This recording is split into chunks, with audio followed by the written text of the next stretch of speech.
মুন্সিগঞ্জ ৩ আসনে বিএনপির দলীয় মনোনয়নপত্র জমা দেওয়া হয়েছে।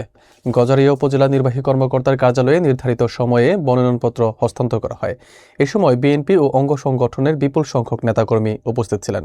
নেতাকর্মীরা প্রার্থী নির্বাচিত হলে উন্নয়ন ও অধিকার প্রতিষ্ঠার প্রত্যাশা ব্যক্ত করেন। বিস্তারিত থাকছে মোহাম্মদ রাসেল সরকারের প্রতিবেদনে। আগামী জাতীয় সংসদ নির্বাচনকে সামনে রেখে মুন্সিগঞ্জ ৩ আসনে বিএনপির দলীয় মনোনয়নপত্র জমা দেওয়া হয়েছে। সোমবার দুপুরে গজারিয়া উপজেলা নির্বাহী কর্মকর্তার কার্যালয়ে বিএনপির প্রার্থী হারুন ও রশিদের পক্ষে স্থানীয় নেতাকর্মীরা উপস্থিত হয়ে মনোনয়নপত্র জমা দেন।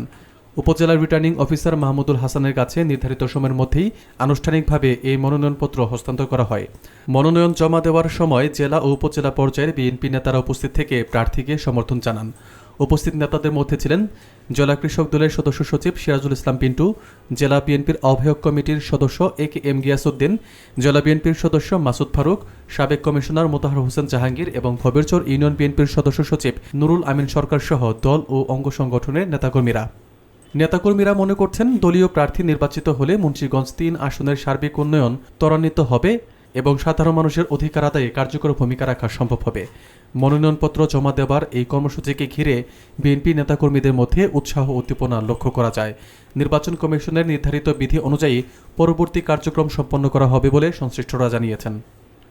যে অতি গুরুত্বপূর্ণ কিছু কেন্দ্র আছে, আপনারা জানেন যে গজারিয়া একটি নদীবেষ্টিত এলাকা। এখানে আমাদের গোয়াগাছিয়া যে ইউনিয়ন আছে, সেই ইউনিয়নটি আসলে স্থলভাগ থেকে বিচ্ছিন্ন।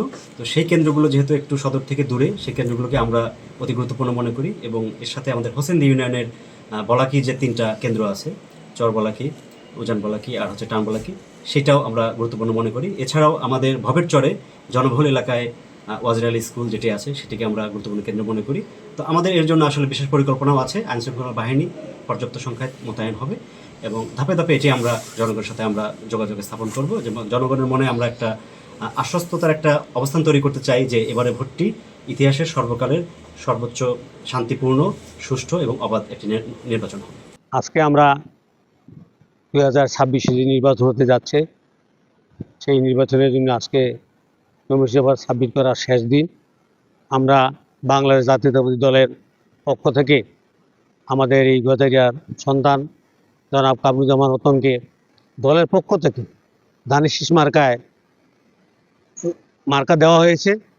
সেই হিসাবে আমরা ধানের শীষ মার্কার পক্ষ থেকে আজকে আমরা আমাদের নমিনেশন সাবমিট আমরা জমা করে গেলাম।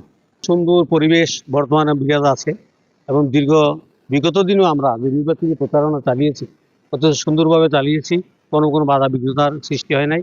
এবং এখন যে বর্তমান অবস্থা আছে, এই অবস্থা থাকে তাহলে পাবলিক সুন্দরভাবে যারা ভোটার তারা সুন্দর সুশৃঙ্খলভাবে তারা ভোট দিতে পারবে।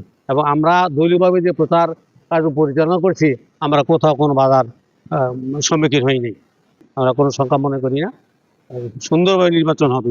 আমাদের ইয়েতে কোনো ঝুঁকিপূর্ণ দেখি না, কিন্তু যদি এটা থাকে, এটা পরবর্তী পর্যায়ে যদি আমাদের আইনশৃঙ্খলা বাহিনী থেকে আমাদের চাওয়া হয়, তাহলে আমরা তখন তাদেরকে বলবো।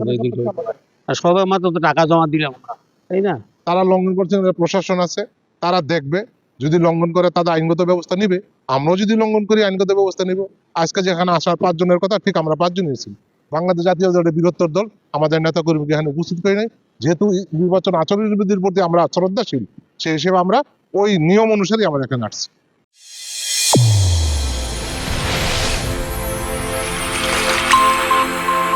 চ্যানেল A1 হৃদয়ের স্পন্দন।